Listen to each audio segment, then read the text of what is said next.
Hello everyone, welcome to Ecoholics YouTube channel. I am Shruti Jha and today we are going to discuss a burning issue which has been in news since the decades, named by unemployment in India. Unemployment का नाम सुनते ही हम सबको काफ़ी ज़्यादा connectivity महसूस होती है because we all have faced that situation in some और द अदर टाइम। और आज का जब सिनेरियो हम देखते हैं तो स्पेशली यूथ के लिए अनएम्प्लॉयमेंट को देखते हुए, क्या अनएम्प्लॉयमेंट रेट हमारे इंडिया में चल रहा है उसको देखते हुए काफ़ी ज़्यादा एक डर पैदा होता है, काफ़ी ज़्यादा एंजाइटी होती है। ठीक है, तो चलिए इस सेशन में आपको अनएम्प्लॉयमेंट के काफ़ी ज़्यादा डिटेल्ड कंसेप्ट समझने को मिलेंगे और क्या उसके रिसेंट स्टैटिस्टिक्स हैं वो भी मैं आपसे डिस्कस करूंगी। So before moving further, the first thing which should come in your mind while going through this session is that what is unemployment. ठीक है, देखिए बहुत ही बेसिक सी बात है ये। whenever an individual is not able to find a job according to his or her skill, then that individual is referred to as unemployed. Okay, when that person is not able to contribute to the economic activity of a country and not earning, ठीक है, तब जाके आप बोलोगे कि वो person जो है वो अनएम्प्लॉयड है या फिर बेरोजगार है। ठीक है, unemployment is defined as the condition in which individuals who are capable of working and actively seeking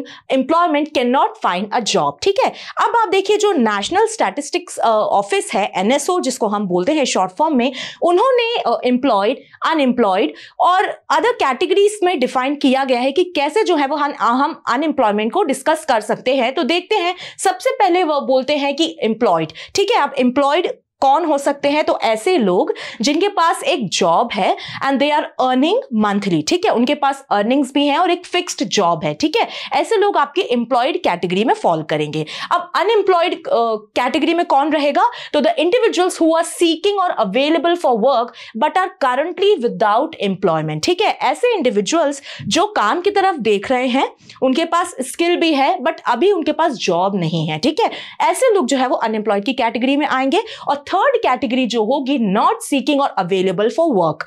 ऐसे इंडिविजुअल्स भी बहुत होते हैं जिनको फ्री रहना काफी अच्छा लगता है, फ्री बैठना बहुत अच्छा लगता है। वो ना तो जॉब करने में इंटरेस्टेड होते हैं और ना ही जॉब के लिए अप्लाई करते हैं। ठीक है, तो ऐसे individuals will fall under this third category. अब आपको ये समझने की जरूरत है कि जो हमारी एम्प्लॉयड फोर्सेस हैं, एम्प्लॉयड इंडिविजुअल्स हैं और नॉन एम्प्लॉयड इंडिविजुअल्स हैं, दोनों मिला के एक लेबर फोर्स तैयार होती है किसी भी कंट्री की। ठीक है, जब हम लेबर फोर्स की बात करते हैं तो दैट डज नॉट सेज कि only the employed persons are involved in that, but the unemployed people are also involve. ठीक है, और जब हम अनएम्प्लॉयड रेट की बात करते हैं कि किस तरीके से कैलकुलेट किया जाता है, तो यहां देखिए ये फॉर्मूला होता है अनएम्प्लॉयमेंट रेट कैलकुलेट करने का, number of unemployed workers upon total labour force. ठीक है, अब मैंने आपको बताया जो टोटल हमारी लेबर फोर्स होती है वो एम्प्लॉयड और अनएम्प्लॉयड से मिलकर बनाई जाती है। ठीक है, तो number of the people who are unemployed and the total labour force into 100। ठीक है,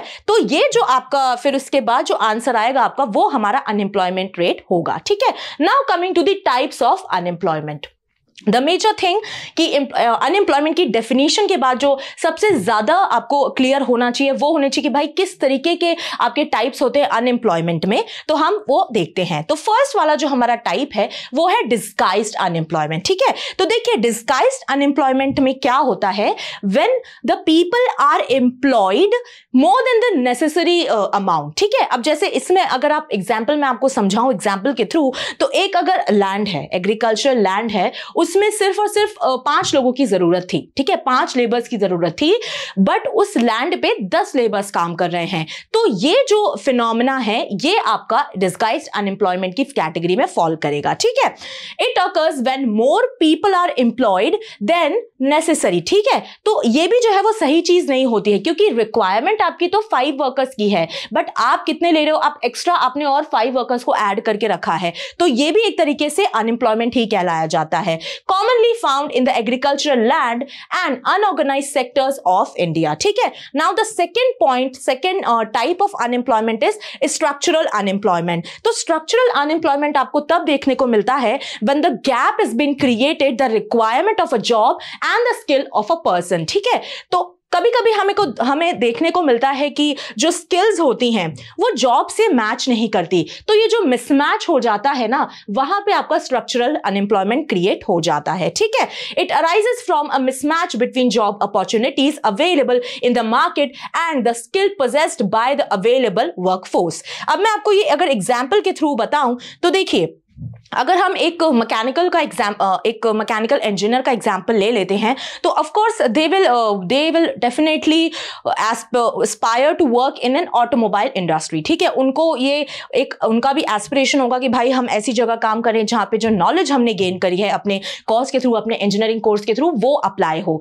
बट मार्केट में जो रिक्वायरमेंट आई है, जो वैकेंसी क्रिएट हुई है, वो एक टेकी की क्रिएट हुई है, वो एक IT एक्सपर्ट की क्रिएट हुई है।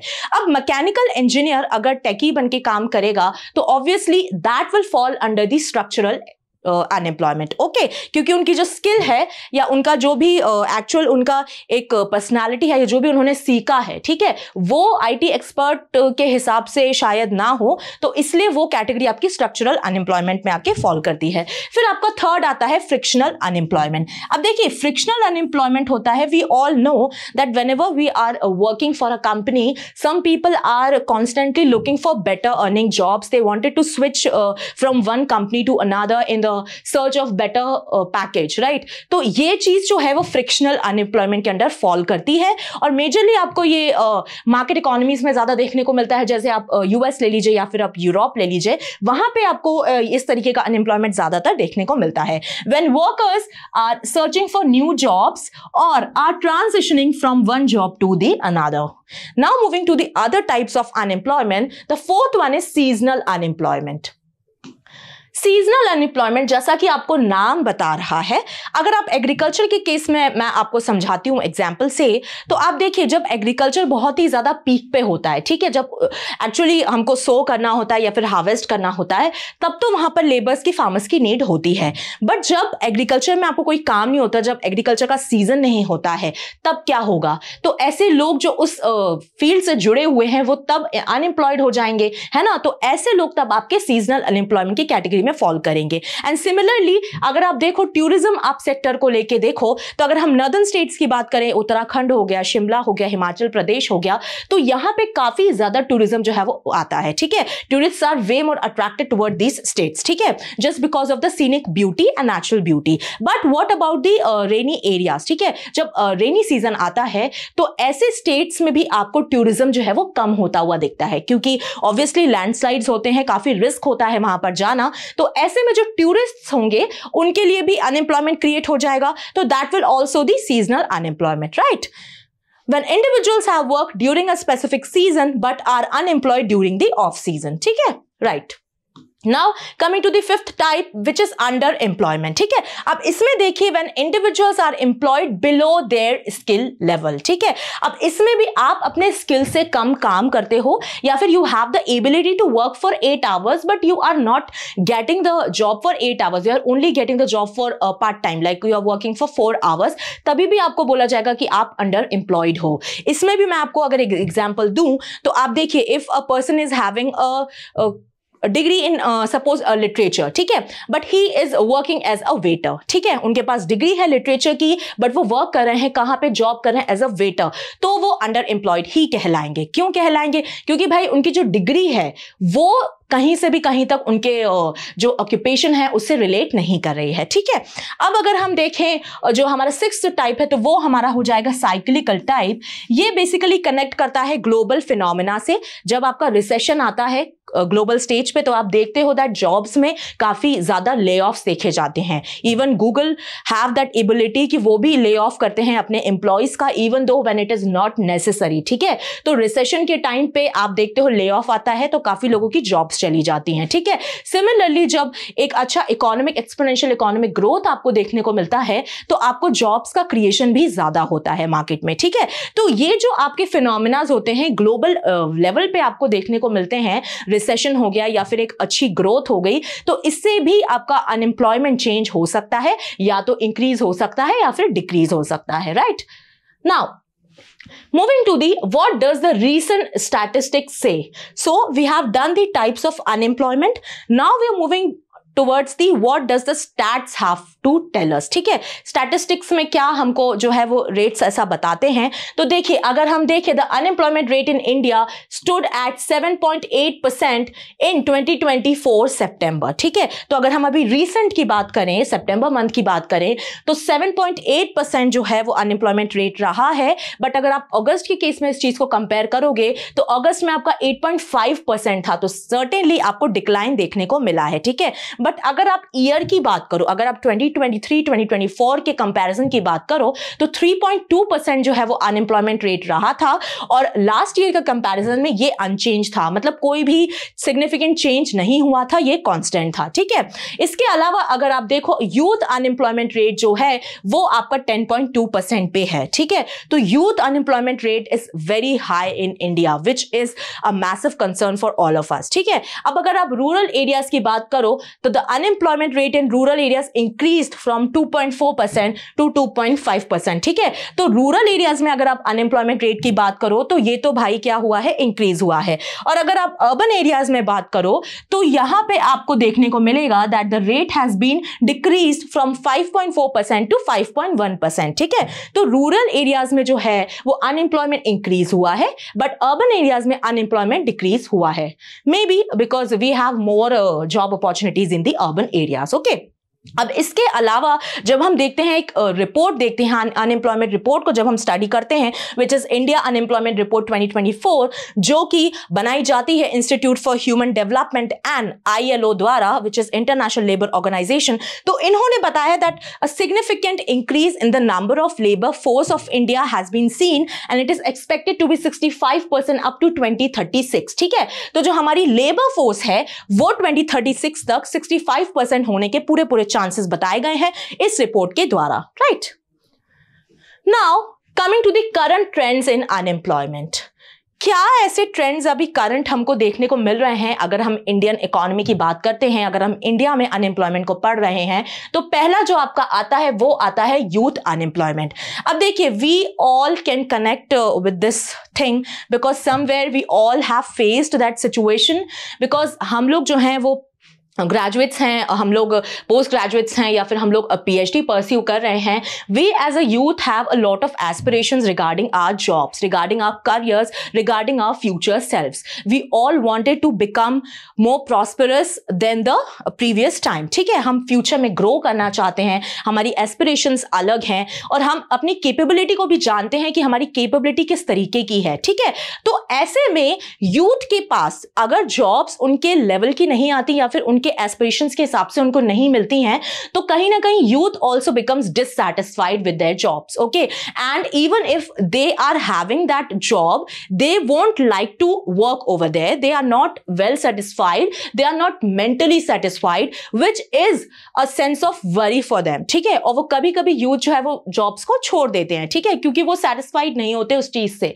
अब यही चीज जो है वो यूथ अनएम्प्लॉयमेंट काफी ज्यादा क्रिएट कर रही है। The youth unemployment rate is significantly higher than the national average। ठीक है, क्यों हायर है? रीजन मैंने आपको बताया, due to the mismatch between young people expectation and available opportunities, because sometimes even the youth is compelled to work for the less wages rather than what they are expected to have. Okay, तो कभी कभी उनको उतना expected package या फिर उतनी expected salaries नहीं मिलती हैं जितना उनका कैलिबर होता है, जितना उनकी कैपेबिलिटी होती है।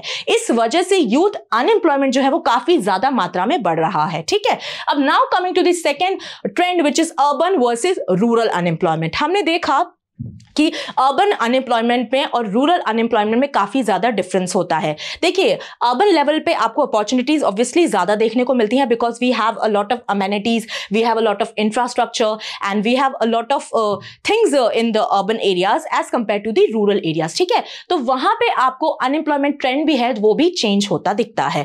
Unemployment is typically higher in urban areas due to greater reliance on formal employment. ठीक है, बट इन रूरल एरियाज अगर आप देखो तो वहां पे आपको डिसगाइज्ड अनएम्प्लॉयमेंट ज्यादा देखने को मिलता है, are more common. Why? Because मैंने आपको बताया क्योंकि एग्रीकल्चर जो है वो ज्यादा रूरल एरियाज में प्रिवेल होती है, वो इकोनॉमिक एक्टिविटी, और एग्रीकल्चर में डिस्गाइज्ड अनएम्प्लॉयमेंट बहुत ज्यादा मात्रा में जो है वो प्रैक्टिस किया जाता है, इसीलिए जो है वो रूरल एरियाज में आपको डिस्गाइज्ड अनएम्प्लॉयमेंट ज्यादा देखने को मिलता है।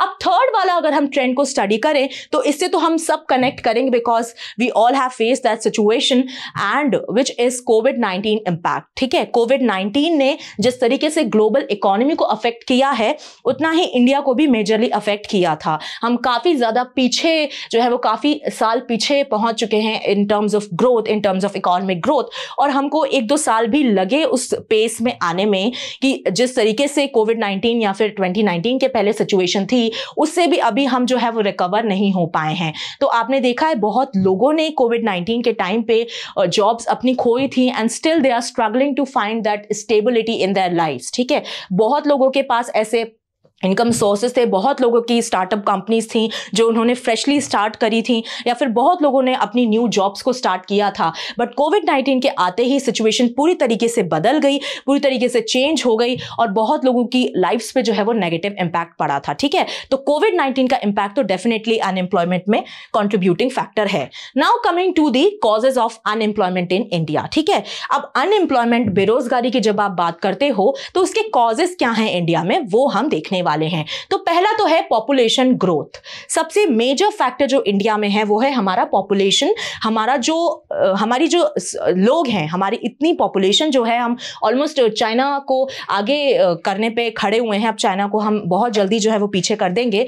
तो इतनी ज्यादा पॉपुलेशन जब होती है तो डेफिनेटली कहीं ना कहीं आपके जॉब्स में आपको देखने को मिलता है कि लोगों के हिसाब से जॉब्स क्रिएशन नहीं हो पाता है, या फिर जॉब्स तो आपके पास लिमिटेड हैं बट पॉपुलेशन अगर आपके पास बढ़ती चली जाएगी तो ऐसा आप बिल्कुल गारंटी नहीं कर सकते हो कि हर एक पर्सन के पास आपको जॉब देखने को मिलेगी। ठीक है, तो पॉपुलेशन ग्रोथ इज सम और the major factor of unemployment cause. ठीक है, now second is the technological advancement. ठीक है, certainly we are living in the era of machine learning and artificial intelligence. तो ऐसे टाइम पे जो भी पर्सन, जो भी individual who is not getting technologically advanced or not getting upgraded with the technology will lose their job certainly. ठीक है, because the firm, the company in which you are working definitely expects you to be updated with the technology whatever is coming. ठीक है, तो ये चीज भी एक factor है, जो भी टेक्नोलॉजी आ रही है उससे आपको अपडेटेड होना बहुत ज्यादा जरूरी है।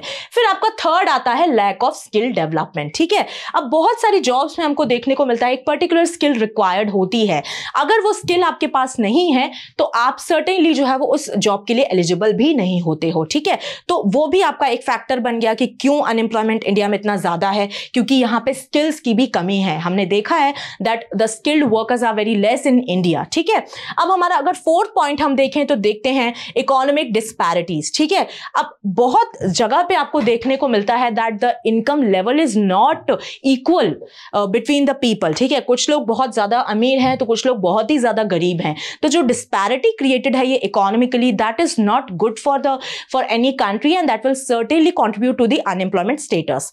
Now fifth point is slow industrial growth. ठीक है, ये पॉइंट बहुत ज्यादा इंपॉर्टेंट है क्योंकि आपको पता है कि इंडिया को इंडिपेंडेंस मिली थी इन द ईयर ऑफ 1947 और चाइना को भी इंडिपेंडेंस मिली थी इन द ईयर 1949। बट आज आप चाइना को देख लीजिए वो कहां पर स्टैंड करते हैं और इंडिया को देख लीजिए कि हम कहां पर स्टैंड करते हैं, because certainly China has lead to an industrial based growth but India has led an service sector based growth. ठीक है, हमारा जो मैन्युफैक्चर सेक्टर था हम लोग ने उस पे ज्यादा ध्यान ना देके हम डायरेक्ट जो है वो सर्विस सेक्टर पे जंप कर चुके, और इसीलिए जब इंडस्ट्रियल सेक्टर, मैन्युफैक्चरिंग सेक्टर पे आप ध्यान नहीं देते हो, फोकस नहीं करते हो, तो स्किल्स की कमी आपको होती है, स्किल्ड वर्कर्स की कमी होती है, और सर्टेनली फिर स्लो जो इंडस्ट्रियल ग्रोथ रहती है वो आपके अनएम्प्लॉयमेंट में काफी ज्यादा जो है वो कॉन्ट्रीब्यूट करती है।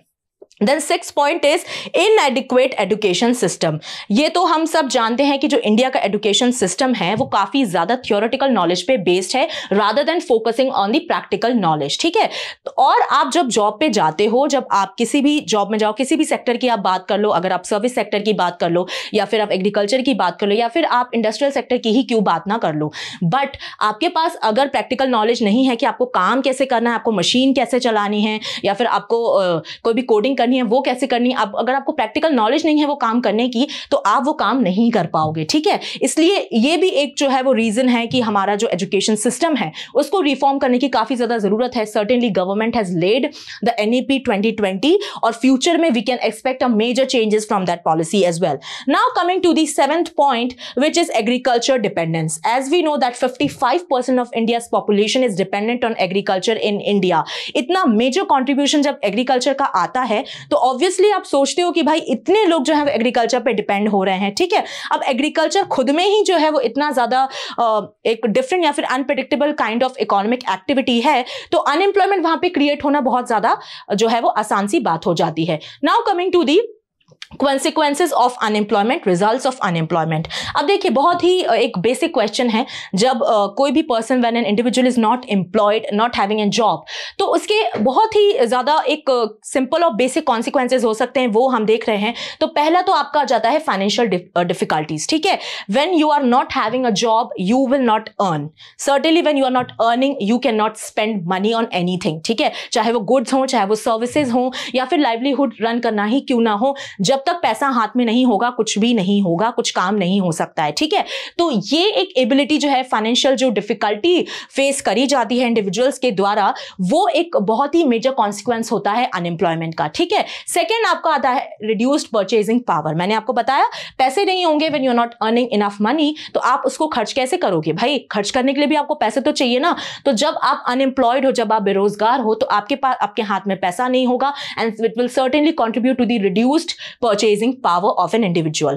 Third is social stigma and psychological impact. Very important, because जब आप unemployed होते हो एक certain age तक तो everybody thinks कि okay fine if he or she is not employed it's okay, but when you cross 23-24 age, तो वहां पे जो है एक साइकोलॉजिकली सोसाइटल एक प्रेशर आपके ऊपर बनना चालू हो जाता है कि अब तो आपकी ग्रेजुएशन हो गई है, अब आपने मास्टर्स कंप्लीट कर लिया है, ठीक है, अब तो आपको जॉब करनी चाहिए, until and unless you are not pursuing the competitive examinations, ठीक है। जब आप कॉम्पिटिटिव एग्जाम्स की प्रिपरेशन करते हो तो definitely the family, the society is also there to support you mentally, क्योंकि obviously this whole journey takes a lot of time, ठीक है। नॉर्मली 3-4 साल कैसे निकल जाते हैं वो नहीं पता चलता है एक गवर्नमेंट जॉब एस्पिरेंट को, but when you are not preparing for government jobs also, तब भी आपको एक प्रेशर आता है कि भाई जॉब्स जो है वो कब आनी है। फिर इससे क्या होता है, मेंटली जो यूथ है, मेंटली जो इंडिविजुअल है, उसका जो है वो काफी उसके ऊपर प्रेशर पड़ता है कि भाई अब आज नहीं तो कल मुझे जॉब तो देखनी पड़ेगी,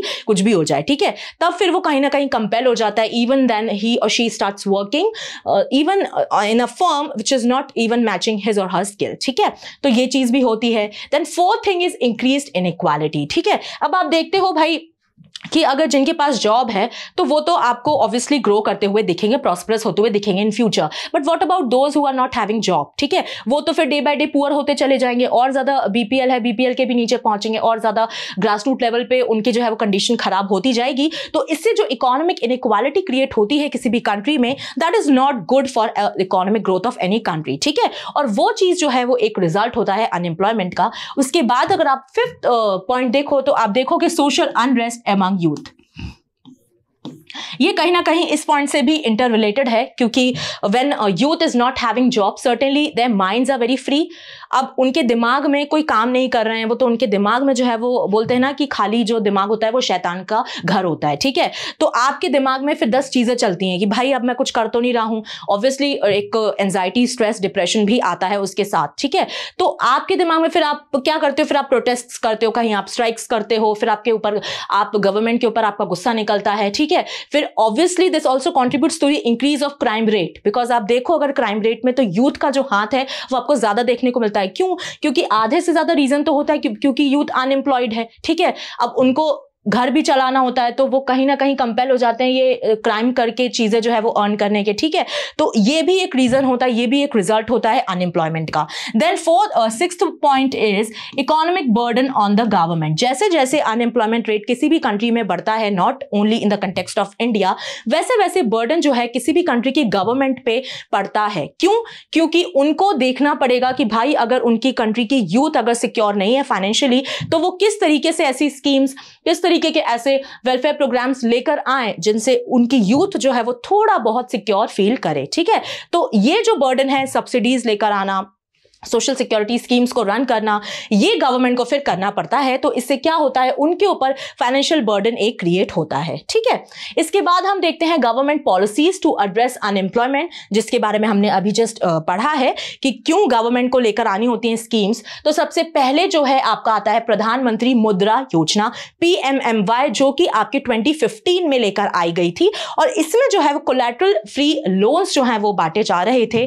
स्मॉल स्केल वर्कर्स को, स्मॉल स्केल एंटरप्रेन्योर्स को, और जो आपका जो अमाउंट था वो था अप टू ₹10 लाख। ठीक है, और कोलैटरल फ्री लोन थे ये, तो आपको कोई भी कोलैटरल रखना नहीं होता था। तो इससे जो है वो काफी एक डेवलपमेंट भी देखने को मिला था। इसके बाद अगर हम देखें तो आता है हमारा skill India mission, which also was launched in the year of 2015। और इस मिशन के थ्रू जो गैप स्किल में इंडिया में क्रिएट हो रहा है यूथ के बीच में या फिर एक इंडिविजुअल के बीच में और उनके स्किल के बीच में, वो स्किल को कवर करने के लिए गवर्नमेंट ने ये मिशन को लॉन्च किया। और इस मिशन के थ्रू हम देखते हैं, हम अपने सराउंडिंग्स में भी देखते हैं कि काफी वुमेन को या फिर बहुत सारे ऐसे स्किल हब्स थे जहां पर उनको ब्यूटी पार्लर के कोर्सेज या फिर उनको स्टिचिंग के कोर्सेज या फिर उनको कुकिंग के कोर्सेज, ऐसे बहुत सारे कोर्सेज जो है वहां पे फ्री में उनको सिखाए जा रहे थे, जिससे उनको एक एबल बनाया जा सके कि वो एम्प्लॉयमेंट को है वो सर्च कर सकें। To provide skilling to 1 crore people under the scheme, a short duration skill development programme training programme is being imparted to all the prospective candidates. Now third is National Career Service, which was launched in the year again 2015। तो ये एक portal है, जब आप इस portal को visit करते हो तब आपको देखने को मिलता है वहां पे जॉब सीकर्स, वहां पे जॉब प्रोवाइडर्स, एम्प्लॉयर्स, एम्प्लॉय, ये काफी अलग अलग सेक्शंस आपको देखने को मिलते हैं। और वहां पे आप सर्टेनली अप्लाई कर सकते हो और आप वहां पे अपने according what ever is your skill, what ever is your ability, उसके हिसाब से आप अपने लिए जॉब सर्च कर सकते हो। Now coming to the another schemes, तो उसके बाद फोर्थ वाली जो स्कीम हम देख रहे हैं वो देख रहे हैं Mahatma Gandhi national rural employment guarantee scheme, in short form it is known as मनरेगा, which was implemented in the year 2006। ठीक है, तो मनरेगा जो एक्ट है वो 2005 में आया था, बट ये स्कीम ग्राउंड लेवल पे 2006 में इंप्लीमेंट करी गई थी। ठीक है, इसमें जो है वो बोला गया है कि भाई अगर कोई भी रूरल हाउस होल्ड में एक इंडिविजुअल अप्लाई करता है इस स्कीम के अंडर, तो it is obligatory to provide that person 100 days of employment for year. ठीक है, पर ईयर आपको 100 डेज एम्प्लॉयमेंट आपको फिक्स देना होगा और 15 डेज के अंदर अंदर उस पर्सन को, उस इंडिविजुअल को एम्प्लॉयमेंट प्रोवाइड करना होगा। ठीक है, ये ऑब्लिगेशन है। And it also makes you feel that you have a legal right to work, because certainly यहाँ पे एक ऐसा नहीं है कि आपसे जो है वो झूठे वादे कर दिए गए कि भाई ठीक है आपने अप्लाई किया, आपको हम एम्प्लॉयमेंट दे रहे हैं, बट दिया नहीं गया ग्राउंड लेवल पे। बट इसमें जो है आपको बहुत मेजर आपको एक चेंजेस देखने को मिले हैं, because many labour forces are working under मनरेगा। ठीक है, और आपको पता है दैट मनरेगा ने काफी ज्यादा एक वेफुल इम्पैक्ट दिया है एट द रूरल लेवल। ठीक है, unlike earlier employment guarantee schemes, the Act aims at addressing the causes of chronic poverty through a rights-based framework. At least 1/3 of beneficiaries have to be women. तो यहाँ पे ये भी बताया गया कि एटलीस्ट 1/3 जो बेनिफिशरीज होनी चाहिए वो वुमेन होनी चाहिए। तो ऐसा नहीं है कि इसमें डिस्क्रिमिनेशन रखा गया कि भाई मेन के लिए हम काम कर रहे हैं, वुमेन के लिए काम नहीं कर रहे हैं। 1/3 इन्होंने प्रेस्क्राइब कर दिया कि 1/3 आपकी वुमेन होनी ही चाहिए इस एक्ट में। उसके बाद अगर हम देखें तो आपकी स्कीम आती है PM स्वनिधि, जिसका फुल फॉर्म है prime minister street vendors Atmanirbhar Nidhi. ये आपके 2020 में आई थी जब कोविड बहुत ज्यादा पीक पे था, और इसमें ये कोशिश की गई कि जो स्ट्रीट वेंडर्स ने सबसे ज्यादा कोविड के सिचुएशन में जॉब्स अपनी जो है वो लूज कर दी थी, तो उनको जो है इसके अंडर जो है वो लोन्स प्रोवाइड करे गए कि एक थोड़ी उनको फाइनेंशियल हेल्प मिले, और जो भी उन्होंने कोविड सिचुएशन के दौरान, लॉकडाउन के दौरान अपना जो भी लाइवलीहुड खोई थी वो उनको किसी ना किसी तरह वापस दिलाई जाए। तो यहां पे अगर आप देखो तो लोन अमाउंट जो है वो वरी करता है ₹20,000 टू ₹50,000, ये जो है वो लोन अमाउंट था उनके लिए। और अगर आप टेन्योर देखो तो 18 and 36 मंथ्स तक का लोन का टेन्योर जो है वो हुआ करता था। और एलिजिबल कौन लोग होते थे, तो the street vendors must have been operating their businesses for at least 1 year before March 2020। ठीक है, तो मार्च 2020 से पहले, 1 साल के पहले तक जो है आपका एक होना चाहिए, एक आपकी शॉप होनी चाहिए। तो ऐसे लोग जो हैं वो इस स्कीम के अंडर एलिजिबल थे। Now coming to the initiative brought up under the budget 24-25। ठीक है, इसके पहले जो मैंने आपको स्कीम्स बताई वो मेजर लैंडमार्क स्कीम्स थी जो कि अनएम्प्लॉयमेंट के लिए काफी ज्यादा एक अच्छे से कंट्रीब्यूट कर रही हैं और अच्छे से काम उनका चल रहा है। अब बजट में जो हमारा 2024-2025 का आया है उसमें क्या ऐसे इनिशिएटिव्स लेकर आए हैं हम वो देखते हैं। तो पहला तो आपका है हमारा स्किलिंग प्रोग्राम्स। ठीक है, स्किल पे जो है वो गवर्नमेंट का काफी जो है वो एक एम्फेसिस दिया गया है, क्योंकि ऑब्वियसली अभी तक गवर्नमेंट ने स्किल के ऊपर काम नहीं किया। अगर पहले काम किया होता तो आज अनएम्प्लॉयमेंट रेट इंडिया में इतना देखने को नहीं मिलता। ठीक है, तो स्किल ट्रेनिंग डेवलपमेंट जो है यहां पे प्रैक्टिस किया जाएगा which will skill 20 lakh youth over the next 5 years. ठीक है, नेक्स्ट 5 ईयर्स में 20 लाख यूथ को जो है वो स्किल प्रोवाइड करी जाएगी, focusing on areas align with industry demands. Industry में करंट इंडस्ट्री में क्या डिमांड है उसके हिसाब से जो है वो यूथ को स्किल प्रोवाइड करी जाएगी। ठीक है, additionally 1000 ITIs will be upgraded to modernize training facilities and curriculum। आपको पता है that ITIs certainly work towards providing a specific skill to a youth। ठीक है, और जब वो स्पेसिफिक स्किल एक पर्सन के पास होती है तो उनके पास उस पर्टिकुलर सेक्टर में जाने के लिए जो है वो उनके रास्ते आसानी से खुल जाते हैं। इसके बाद जब आप देखो इंटर्नशिप अपॉर्चुनिटी, तो मैंने आपको PM इंटर्नशिप का एक स्पेसिफिक वीडियो आपको इकोहॉलिक्स चैनल पे मिल जाएगा जिसमें मैंने PM इंटर्नशिप को डीपली कवर किया है। तो वो स्कीम जो है वो जो गवर्नमेंट इस बजट में उन्होंने लेकर आए हैं और इसके थ्रू भी काफी यूथ को जो है वो 1 करोड़ यूथ को टारगेट किया जा रहा है कि उनको इंटर्नशिप प्रोवाइड करी जाए और वहां पे उनको स्टाइपेंड दिया जाए ऑफ ₹5,000। ठीक है, इसके बाद हम देखें तो नेक्स्ट हमारा जो है support for women in the workforce. Certainly we are seeing an increase in the women workforce when we talk about Indian workforce। ठीक है, हमको men के कंपैरिजन में women की workforce जो है वो जितना बढ़ते हुए तेजी से बढ़ते हुए दिख रही है उससे हमको ये ध्यान लगाना जरूरी है कि अब हमको सोचना पड़ेगा कि भाई और क्या फैसिलिटीज हम ऐड कर सकते हैं, because certainly women requirements are more than as we compare to the men at the workplace। ठीक है, उनके लिए रिक्वायरमेंट्स कुछ ज्यादा थोड़ी चाहिए होती हैं, आपको हाइजीन मेंटेन करना होता है, फिर आपको और भी चीजें होती हैं। तो women who are pregnant उनके लिए भी कुछ एक आपको फैसिलिटीज प्रोवाइड करनी होती है। Then the women who have the kids along with at the work place, तो वहां पे भी चीजें आपको देखने को मिलती है। तो उसी से रिलेटेड गवर्नमेंट ने ये बोला है that it will include provisions for establishing hostels and creches to support working women. ठीक है, तो ये चीज जो है वो गवर्नमेंट ने एक इनिशिएट करी है और उन्होंने बोला है दैट सर्टेनली हमको इस पे ध्यान देना होगा। ठीक है, अब अगर हम देखें कि अनएम्प्लॉयमेंट लेटर ऑन जो है वो इस तरीके से बढ़ रहा है, तो क्यों बढ़ रहा है? क्योंकि हमारी जो गवर्नमेंट है उन्होंने ये चीज एड्रेस करने की कोशिश नहीं करी। They work towards economic growth rather than creating the job, okay, rather than creating the quality jobs at the main level. तो इस वजह से जो आपको अनएम्प्लॉयमेंट रेट इतना देखने को मिला है वो सिग्निफिकेंटली राइज कर रहा है। तो हमको अपने लेवल पे भी देखना होगा दैट हम अपने लिए और किस तरीके से अपने आप को स्किलफुल बना सकते हैं कि हम अपने में खुद एबल हों, पोटेंशियल रखते हों कि जो भी जॉब हम फ्यूचर में अपने लिए देखते हैं वो हमको मिल सके। So thank you for watching this session. I hope आपको अनएम्प्लॉयमेंट से रिलेटेड जितने भी डाउट्स होंगे वो इस सेशन में क्लियर होंगे, और ऐसे और क्वालिटेटिव कंटेंट को देखने के लिए please subscribe to our channel Ecoholics. Till then पढ़ते रहिए, खुश रहिए। जय हिंद, जय भारत।